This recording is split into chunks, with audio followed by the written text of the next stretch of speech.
I denne video vil vi vise 3 eksempler på, hvordan man kan træne med lyden. Spil, lege og fysisk bevægelse. Formålet med alle aktiviteterne er at få så mange gentagelser af som muligt. Hvis dit barn kan lide at spille spil, kan I bruge spil til at øve. I dette eksempel bliver brugt en spilleplade, terning og brikker til det antal spillere, der er med. Når I starter med at øve, kan barnet have brug for, at den voksne siger først, og barnet derefter gentager. Efterhånden som barnet bliver mere sikker i at sige skiftes I, som vist i videoen. I skiftes til at slå med terningen og flytte jeres brik det antal gange øjnene viser. Spilleren siger lyden det antal gange øjnene på terningen viser. Hjælp barnet, hvis der er brug for hjælp, til at sige og flytte brikken. Flot. Så er det mig.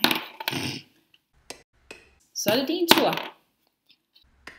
Og var det flot, at du siger lyden mellem.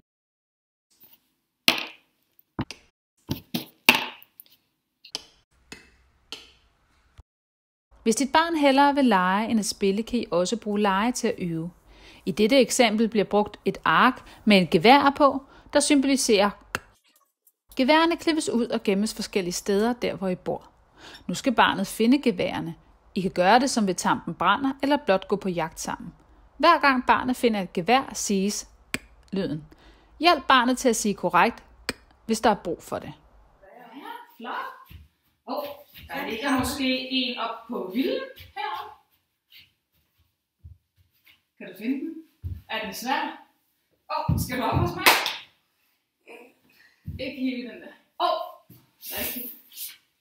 Hvad siger den så?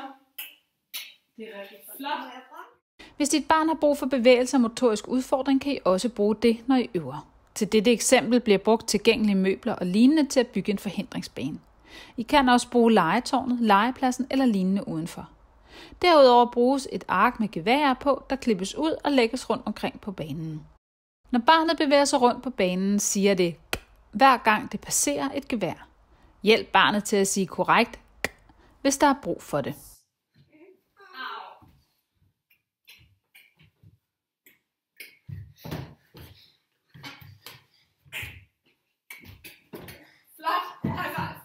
I den næste video kan I finde forslag til aktiviteter, I kan bruge, når I skal øve med vokaler.